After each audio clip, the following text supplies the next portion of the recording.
मैं हूं गर्विक दुहान, आपका दोस्त। आज से नए बहुत डिमांडिंग टॉपिक पे डिस्कस करने के लिए, आपको बताने के लिए कि भाई क्या क्या चीज़ें हैं। और टॉपिक है नर्सिंग का।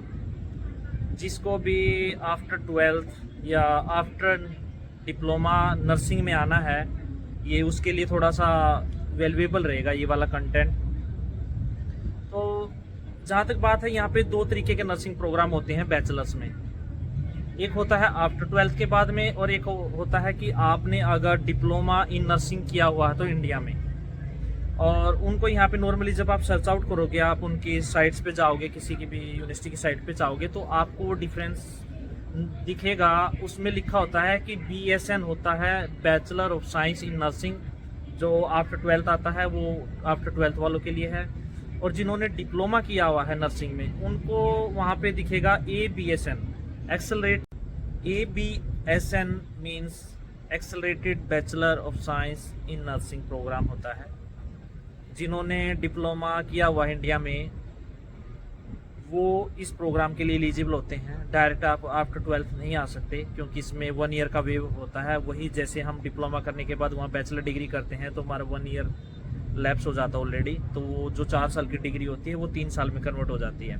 तो वैसा ही ये प्रोग्राम है जिन्होंने डिप्लोमा किया हुआ है। सबसे मेन चीज़ होगी, इसकी कंडीशन एक ही है कि आफ्टर 12th आपने मिनिमम 2 ईयर्स का ये डिप्लोमा का ड्यूरेशन होना चाहिए, अदरवाइज वो वैलिड नहीं होगा यहाँ पे नर्सिंग प्रोग्राम के लिए। उसके बाद आपकी जो रिक्वायरमेंट्स होंगी, आपको WS वगैरह कराना पड़ेगा, इवेलुएट कराना पड़ेगा अपने डिप्लोमा को, कि उसका जो GPA है वो 2 कुछ यूनिवर्सिटीज़ में 2.5 अबो है, मिनिमम रेंज 2.5 की है, और कुछ यूनिवर्सिटीज़ में 2.75 की है। अगर आपको टॉप यूनिवर्सिटीज़ में जाना है तो आपको मिनिमम जो जनरल जो एक बैंड होता है GPA का इंटरनेशनल स्टूडेंट के लिए, वो 3 GPA का रहता है नॉर्मली। इसके बाद बात करते हैं आपको जो इंग्लिश लैंग्वेज टेस्ट है। और यहाँ पे एक दो यूनिवर्सिटी हैं जहाँ पे आपको PT, IELTS, TOEFL, Duolingo consider करती हैं, बट कुछ में होता है कि TOEFL और IELTS ही है, उसमें PT भी कंसीडर नहीं होता US की यूनिवर्सिटीज़ में। और जहाँ तक बात है जो आफ्टर डिप्लोमा आएंगे, उनके लिए सबसे क्रिटिकल सिचुएशन यही रहेगी कि इंग्लिश लैंग्वेज टेस्ट में नर्सिंग प्रोग्राम के लिए बहुत हाई बैंड चाहिए, ऑल ओवर 7 बैंड चाहिए, और आपको मिनिमम ईच 6 बैंड चाहिए IELTS के अकॉर्डिंग। तो उसके हिसाब से आप उसको TOEFL में भी कन्वर्ट कर सकते हैं, वही चीज़ आप PT में कन्वर्ट कर सकते हैं, वही चीज़ आप Duolingo में भी कर सकते हैं। इसके बाद जो आपको सबसे मेन चीज़ होगी, आपको ट्रांसक्रिप्ट बनवानी पड़ेंगी यूनिवर्सिटीज़ वगैरह की तरफ से। वो जो ट्रांसक्रिप्ट होंगी वो आपको यहाँ पे भेजनी पड़ेंगी, इधर वो आपको WS भी भेजनी पड़ेंगी, क्योंकि आपका GPA कैलकुलेट होगा, इवेलुएट होगा। आप ऑनलाइन कैलकुलेट करके वहाँ नहीं डाल सकते, क्योंकि वो वैलिड नहीं होते हैं। जब आप WS को भेजोगे, वो वहाँ से रिकॉर्ड आपको भेजेगा, आपको उनको रिक्वेस्ट करनी पड़ेगी। आई थिंक $20 लगते हैं, वो आपकी यूनिवर्सिटी जहाँ पे आपको ऑफर मिलेगा वहाँ पे आपको भेजनी है, तब वो वैलिड होती हैं। आप वो YouTube पे देख सकते हैं WS के प्रोग्राम्स वगैरह कैसे होते हैं, कैसे चलते हैं। 3 लेटर ऑफ रिकमेंडेशन चाहिए होंगे। आप अपने प्रोफेसर से ले सकते हैं, या फिर आप कहीं हॉस्पिटल में वगैरह में जॉब करते हैं वहाँ से ले सकते हैं।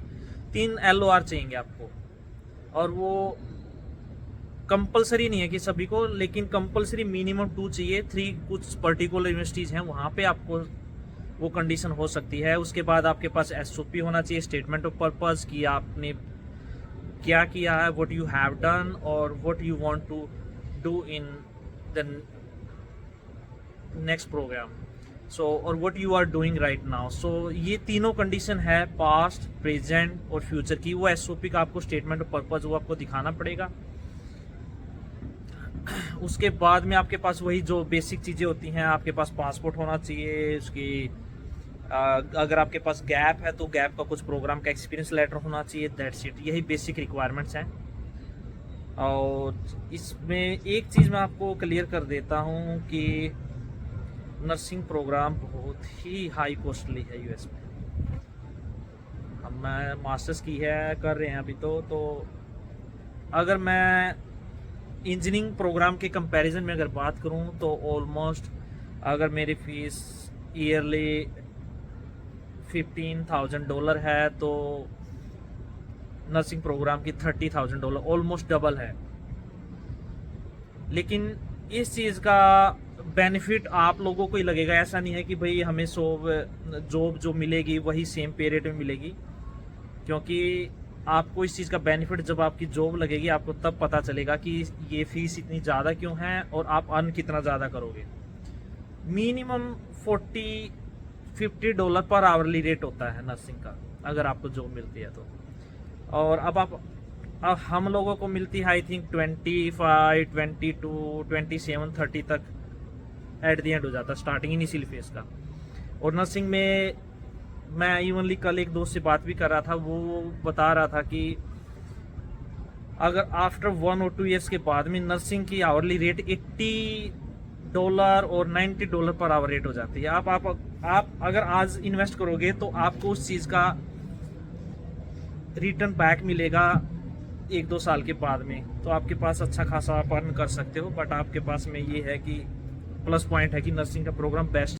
और इन दोनों में डिफरेंस ये है कि जो आफ्टर 12th आएंगे उनके लिए थोड़ी सी बेसिक रिक्वायरमेंट्स कम होती हैं, और जैसे आइलेट्स के बैंड उनको कम चाहिए होंगे और परसेंटेज थोड़ी कम होगी। और जिन्होंने डिप्लोमा किया हुआ है, अगर उनको 1 ईयर का जो वेव ऑफ लेना है तो उनके लिए थोड़ी सी क्रिटिकल सिचुएशन होगी, क्योंकि उसमें आपको आइलेट्स के और टोफल के बैंड थोड़े हाई चाहिएंगे। सबसे मेन चीज़ है, बहुत सारी यूनिवर्सिटीज़ तो GRE भी रिकमेंड करती हैं कि आपके पास GRE स्कोर होना चाहिए। तो यहाँ पे ये चीज़ें डिफरेंस करती हैं। तो आपको ये देखना है कि आपको आफ्टर 12th आना, अगर 12th के बाद में आपने डिप्लोमा किया है तो आपके पास गैप ज़्यादा होगा, तो मैं सजेस्ट करूँगा थोड़ी सी और प्रैक्टिस कर लेना, क्योंकि GRE के बिना भी आप आ सकते हो। और फिर आपको सबसे मेन चीज़ होगी, और ये डिप्लोमा के बारे में मैं बता देता हूँ, डिप्लोमा मिनिमम 2 ईयर्स का होना चाहिए। ये बड़ा कंडीशनल पॉइंट है, क्योंकि इसके बिना आपको वो प्रोग्राम में एडमिशन ही नहीं देंगे। क्योंकि यहाँ पे यूनिवर्सिटीज़ अलग अलग हैं, कोई bachelor of science in nursing जो आफ्टर 12th प्रोग्राम में एडमिशन देती हैं, कुछ यूनिवर्सिटीज़ BSN में नहीं देती हैं, वो ABSN में देती हैं। उनके कुछ क्राइटेरिया हैं, सारी की सारी चीज़ें। और एक चीज़ और है उसमें कि आप अगर अपने आप करोगे, सेल्फ प्रोसेस करोगे, तो ईजिली आपको पता होगा कि कैसे करना है, कौन कौन से स्टेप हैं, कौन कौन सी बेसिक रिक्वायरमेंट्स हैं, वो चीज़ें सारी की सारी। Need a comparison between BSN और ABSN, क्योंकि पहले आपको ये बेसिक कंसेप्ट क्लियर होना चाहिए कि, क्योंकि इंडिया में जब हमने डिप्लोमा किया था तो हमें खुद नहीं पता था कि हमने डिप्लोमा किया है, हमारा 2-3 साल वेस्ट होंगे, हम बैचलर्स में जाएं या फिर उसके बाद क्या करें, तो कोई इन्फॉर्मेशन नहीं होती। जो सबसे पहला स्टेप है वो आपको क्लियर होना चाहिए कि जो 12th के बाद में नर्सिंग का प्रोग्राम का प्लान कर रहे हैं और जिन्होंने ऑलरेडी 12th के बाद नर्सिंग का डिप्लोमा कर लिया है, उन दोनों के लिए बैचलर प्रोग्राम कैसे प्रोग्राम के लिए प्लान करना है, वो वाली डिटेल मैं यहाँ पे बता रहा हूँ। क्योंकि ये डिफरेंस आपको समझना पड़ेगा। और आई थिंक यहाँ तक आपको समझ में भी आ गया होगा कि डिफरेंस क्या है।